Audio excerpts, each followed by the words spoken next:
Hi everyone and welcome to Jab and Move with your host Stephen, and today we're going to be talking about two key points for me that I want to go through, and that is Fabio Wardley versus Huni for the heavyweight bout at Portman Road this weekend, and Anthony Joshua looking to sign a 2-fight deal with the Saudis. Who should he fight? And really my thoughts on the comments of him potentially going for a Usyk or Dubois again, and where I think he may should go. So let's get straight into it, guys. The first thing I really want to cover is the heavyweight clash this weekend.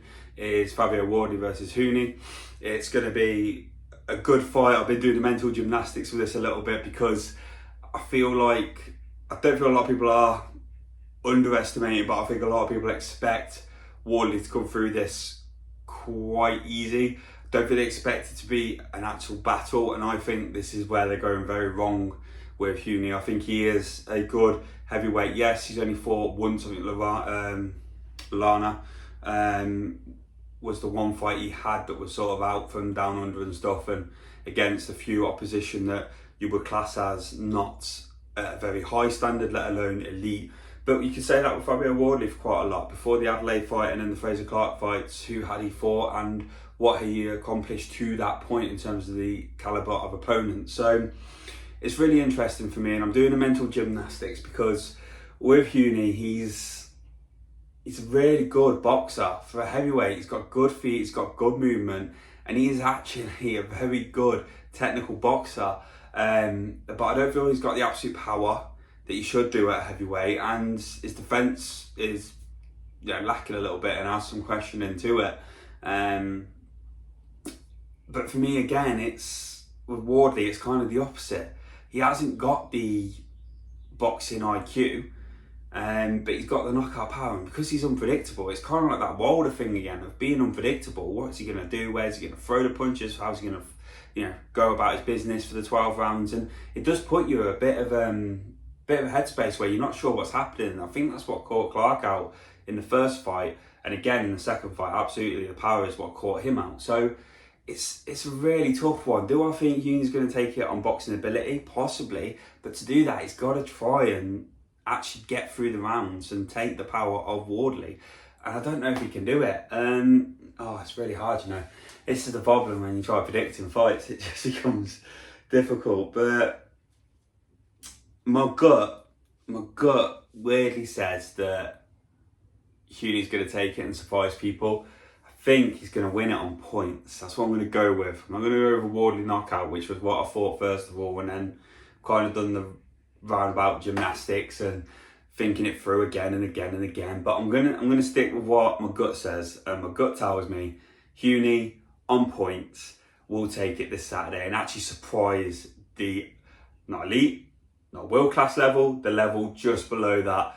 Will surprise the country and a lot of people around that level of what he can do. But I'm going with Huni on points. But let me know your thoughts, guys. Do you think it will be the technical ability and the boxing IQ of Huni that will do it through years of sort of amateurs and obviously Olympics and stuff? Or do you think it will be the raw power and just ferocity and unpredictableness of Wardley that gets him the victory and then propels him to the next level? But let me know what you're thinking there, guys. Now, I want to touch on this one quite quickly, which is Anthony Joshua's 2-fight deal with the Saudis. I think it's pretty much all but done. And I think it was Adam Cattrall and Gareth A. Davis talk about this on Talk Sport, about who they should fight and having that conversation and potentially where is Joshua in the mix of everything. And there was something they picked up on. I think it was Eddie Hearn that mentioned that he could either go for a third fight with Usyk or a second fight with Dubois. And I think either option is absolutely suicidal, if I'm honest. It's a joke. What has lent you to believe he can come back for a second fight against Dubois and take that fight? Absolutely nothing. He's done nothing since demolition from Dubois. And also, what in the 2 fights against Usyk has made you think that he can come back in a third fight and put it on him? We had this again, and I've had this in the previous videos where we speak about it all the time. We had it with Joshua 1. After that, Joshua 2 came along. Oh, he's changed. He can do this. He can put the weight on him. Didn't work. We had this with Fury. He went and put it on Fury, and he should have took Fury out in the 9th round. I don't care what it says, the ref should have stopped it, but he didn't. But he beat Fury. Second fight against Fury, and I don't like Fury as a fighter, but second fight against Fury, he'll put his weight on him, he'll go ahead. Bad idea. He adapted, he changed. So what makes you think you've had 24 full rounds with probably the greatest of your generation, one of the greatest of all time in not only the cruiserweight but heavyweight division, and done something that only one other man had ever done in history, what makes you think that you're going to climb in that ring and then do the job against him after 24 rounds of information that he's got on you? Yes, you fought him, but he has fought you, and I think people forget this sometimes. So I think for me, Usyk and Dubois have to be off the table. But there are options, and I think there's a few really good options. And for me, if I was Eddie Hearn, I'd sit there now, and obviously the top option is Tyson Fury. If he doesn't come out of retirement, there's no point talking about it, but Tyson Fury is the fight that everyone wants, Joshua versus Fury. The next two options are really simple, let's be honest.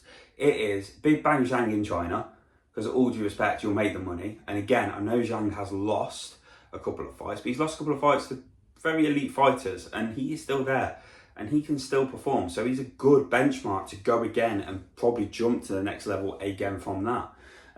Or you take a risk and you go against Caballero. Now, Caballero, yes, is for me probably the one with the bigger name and stuff now, and better fighter at this point in time in terms of where he's going, this trajectory, and he's shown that against Zhang and stuff, and he can take the power. But will Caballero take it because of the money? Yes, because Joshua's the huge name. Caballero is not a huge name, but he is getting bigger as the fights go on. So I think they're your options, really. It's Fury, Zhang, or Caballero. And I think either one would be a good option, because if he got against Fury, then it propels him to world title shot straight away. If he beats Zhang, he's probably one more fight away from that moment.